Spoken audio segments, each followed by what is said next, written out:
ఇప్పుడు డాక్టర్ గారు మీకు చెప్పారు మళ్ళీ గర్భవతి అయింది, స్కాన్ వచ్చి స్కాన్ చేస్తున్నారు, మ్యాన్ రేఖం చేసుకోలేదనండి, చేసుకున్నారు, మ్యాన్ రేఖం చేసుకోకపోనండి డిఫెక్ట్ బాబు లోపల ఏదో అంగవైకల్యం అంటే హార్ట్లో హోల్ ఉండటం ఇలాంటివి ముందుగానే గుర్తిస్తున్నారు.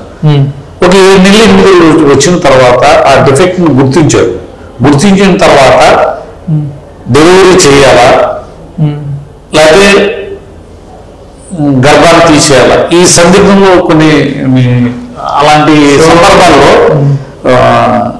మానసిక ఒత్తిడి పెరుగుతుంది తల్లిదండ్రుల మధ్య. ఏం చేయాలి, బేబీ 7 నెలలు వచ్చింది, డాక్టర్ గారేమో హార్ట్ హోల్ ఉందంటారు, అన్నోళ్ళు పిల్లలను గుర్తి వీటిని మనం సాగగలమా లేదా, ఆ లోపాన్ని గుర్తించి మీ సలహా ఏంటి? అలాంటి వాళ్ళని ఎలా నయం చేస్తారు? దీనిలో కూడా ఏదైనా తగ్గించే ఆలోచనలు ఉంటాయా?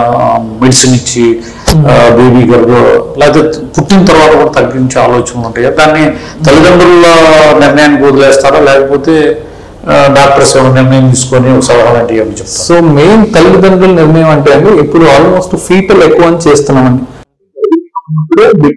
హార్ట్ అనేది చూడొచ్చు అనమాట, heart beat, heart structure, formation ఎలా ఉందని చూడొచ్చు. యూజువల్లీ 20-22 వారాలప్పుడు ఈ ఫీటల్ ఎక్కువ అనేది చేస్తారు. అందులో కనుక మేజర్ స్ట్రక్చరల్ డిఫెక్ట్ అంటే ఫార్మేషన్ దగ్గర మేజర్ డిఫెక్ట్ ఉన్నా ఏమన్నా ఇది ఉన్నా కానీ మనం అప్పుడు పేరెంట్స్ తో మాట్లాడి డిస్కస్ చేసి దీనివల్ల మీకు పలానా ప్రాబ్లం రావచ్చు, అర్థంగా వాడికి పుట్టిన తర్వాత అదేమో మేజర్ సర్జరీ అవసరం పడవచ్చు, ఇవన్నీ చెప్తాం. సో అంత మేజర్ డిఫెక్ట్ మేజర్ అనామలీ అనేది అనుకుంటే మనం కంటిన్యూషన్ లేకపోతే అబార్ట్ చేసుకోవడం అనేది మెజారిటీ మేజర్ గురించి అబార్ట్ చేయడం అనేది జరుగుతుంది. కొన్నిసార్లు ఏం జరుగుతుంది అంటే అలాగని అన్ని డిఫెక్ట్స్ ఈ ఫీటల్ యొక్క పిక్ చేయండి, కొన్ని ఎక్కడో మిస్ అవుతుంది. But major structural major anomalies అనేది పిక్ చేస్తారు. కొన్నిసార్లు ఇప్పుడు రీసెంట్లీ జరిగింది, మా హాస్పిటల్కి వచ్చారు, ఆల్మోస్ట్ పల్లెటూరు నుంచి వచ్చారు, వాళ్ళకి ఇదంతా తెలియదు, 34 వారాల దగ్గరకు వస్తే అప్పుడు స్కాన్ చేసి చూసాం. అప్పుడు మనం ఈ స్ట్రక్చర్ ఫార్మేషన్ దగ్గర సరిగ్గా లేదు, కింద 2 ఛాంబర్స్ ఉండాల్సింది 1 ఛాంబర్ గానే ఉంది అన్నట్టు చెప్పాము. సో ఆ టైంలో పేరెంట్స్ ఏం చేయలేదు, ఎందుకంటే మనం అబార్ట్ చేసుకోవాల్సి వస్తే 20-22 వారాలు 24 వారాల లోపల అయిపోవాలండి. మనసు 34 వారాలు వస్తే మనం ఏం చేయలేం. సో అప్పుడు పేరెంట్స్ తో చెప్పడం జరిగింది, మనసు డెలివరీ అయిన తర్వాత చూద్దాము, అవసరాన్ని బట్టి సర్జరీ అనేది ఎమ్మడిని చేయాలా లేకపోతే తర్వాత అవసరం పడవచ్చా అనేది చెప్పడం జరుగుతుంది.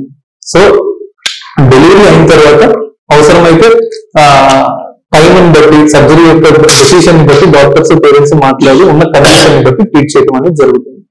మీరు చెప్పిన దాన్ని బట్టి పిల్లలు ఆరోగ్యంగా ఉన్నారు, డెలివరీ అయిపోయింది.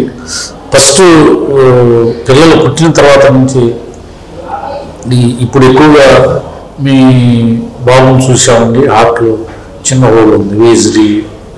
ఇలా పుట్టిన తర్వాత హార్ట్లో హోల్ సాధారణంగా అందరికీ ఉంటుందా? పిల్లలు పుట్టే ప్రతి పిల్లల్లో పుట్టిన తర్వాత ఎన్ని రోజుల పాటు అది కొనసాగుతుంది? దానికి సంబంధించిన దాని పర్యవసానాలు ఎలా ఉంటాయి? ముందు ఏమన్నా హెల్త్ పరంగా పిల్లల్లో ఏమన్నా ప్రాబ్లం అయ్యే అవకాశాలు ఉంటాయా? పుట్టినప్పుడు అండి యూజువల్లీ ఏఎస్డి అంటాం అనమాట. సో అది పుట్టిన ప్రతి పిల్లడికి ఏఎస్డి అనే చిన్న హోల్ ఉంటుంది. సో అది ఒకవేళ హోల్ అనేది ఒకవేళ ఎక్కువ ఉంటే మళ్ళీ 1 మంత్ తర్వాత రిపీట్ చేయటం స్కాన్ అనేది జరుగుతుంది. సాధారణంగా అది మూసుకుపోతుందండి, 3 వారాలు 4 వారాల్లో అది మూసుకుపోతుంది ఏఎస్డి అని. కానీ విఎస్డి అనే హోల్ ఉంటుంది, ఇంకోటి మీరు అన్నట్టు విఎస్డి అనే హోల్, అది కనుక పెద్దది ఉంటే మనం వెయిట్ చేస్తామండి. అంటే అది కనుక సిగ్నిఫికెంట్ అయితే డెఫినెట్ గా సర్జరీ ద్వారా దాన్ని మూసేయాల్సిన అవసరం పడవచ్చు. ఒకవేళ అది కనుక మనం చేయలేదు వాళ్ళు, అంటే యూజువల్ గా పల్లెటూరులో జరిగే డెలివరీలు కానీ పెరిఫరీగా జరిగే డెలివరీలు ఇవన్నీ మిస్ అవుతూ ఉంటాయి. తర్వాత ఏంటంటే ఈ పిల్లడికి ఆ హోల్ వల్ల ఏమవుతుందంటే కొంచెం తరచుగా ఇన్ఫెక్షన్స్ రావటం, పిల్లడు వెయిట్ పెరగపోవటం అనేది జరుగుతూ ఉంది.